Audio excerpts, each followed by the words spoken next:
We're up to part 6 of our conversation with Kasim Sulton. I'm John Beaudin from Rock History Music.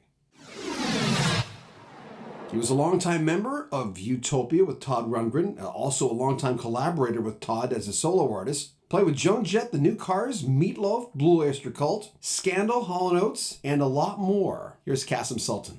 I know you love playing with Hall Oates. Yes, I loved working with Daryl and John. Was a real highlight. The best part about that was not only because I'm a Daryl and John fan, and I've known them. We used to do gigs together in the 70s, Utopia and Hall & Oates, oddly enough.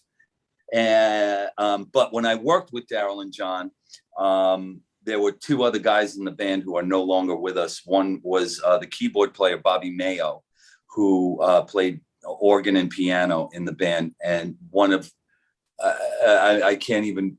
Is this Bob Mayo from Frampton? Yes.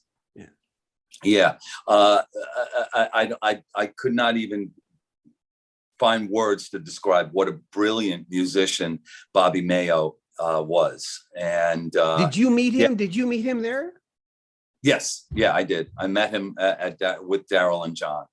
And the other musician that was in the band at the same time with me was T-Bone Wolk.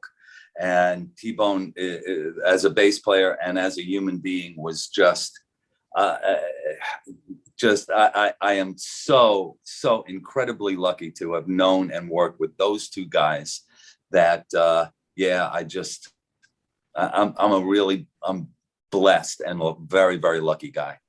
You know, when Caleb Quay and Roger Pope left the Elton John band, when they were fired, I think they got a good settlement or whatever. But when they left and ended up playing with Hall & Oates in the mid 70s, I can't speak for Roger because Roger, I never got a chance to meet him, though I know his widow, Sue.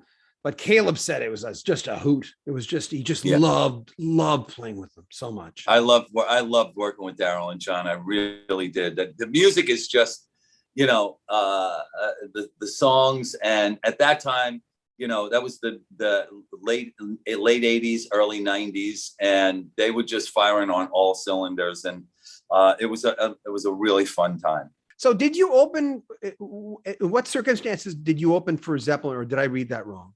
Yeah, so the next year we played, or was it the next weekend? I'm not sure. I know we played 2 years in a row at Nebworth, but we did do 2 weekends in a row at Nebworth, I think in 78.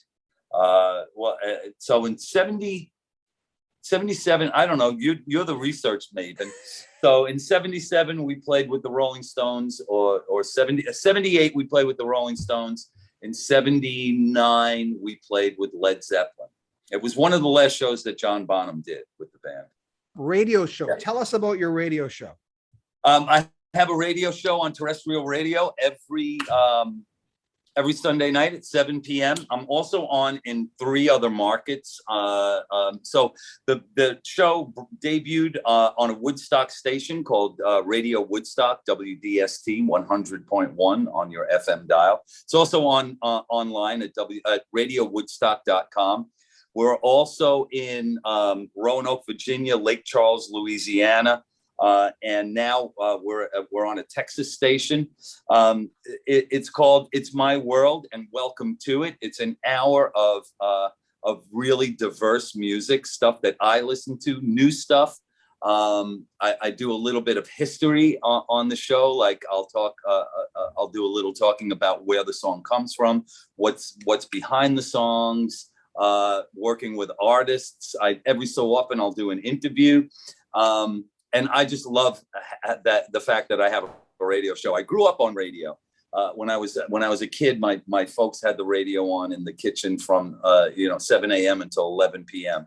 And we listened to the radio all the time. So now I have a radio show, and I'm very, very proud of it. It's My World, and welcome to it. 7 p.m. Sunday nights on radiowoodstock.com. Blame someone else. Are you in the position? Are you in the driver's seat of that person who says that, or do you do that as well? No, that's a pointed finger. That is a pointed finger at I don't. Excuse me. I don't necessarily like to mix music and politics. But when we wrote that song, it was just such a ridiculously stupid, crazy time. Not that it's not any less crazy now, but we decided that we wanted to call some people out on their inability to accept responsibility for the mess that they're making of our society and world. Not that we as people are any less responsible, but you look to leaders for direction and for positivity and not to say not my fault. I didn't have anything to do with that. That was the other guy, So that's what blame somebody else is about. God kicked the stone. It's very theatrical. It has a theatrical feel to it. Yeah. And you laugh in it. You have a little chuckle in it. Yeah. I mean, that was just something that, it was a bit of humanness that we decided to keep in the final track, because rather than make something perfect or as close to perfect as you can get, we thought it was good just leave it. It's a mistake, but just leave it in. And the song itself is kind of like that's my Michelle period, if you will. It's just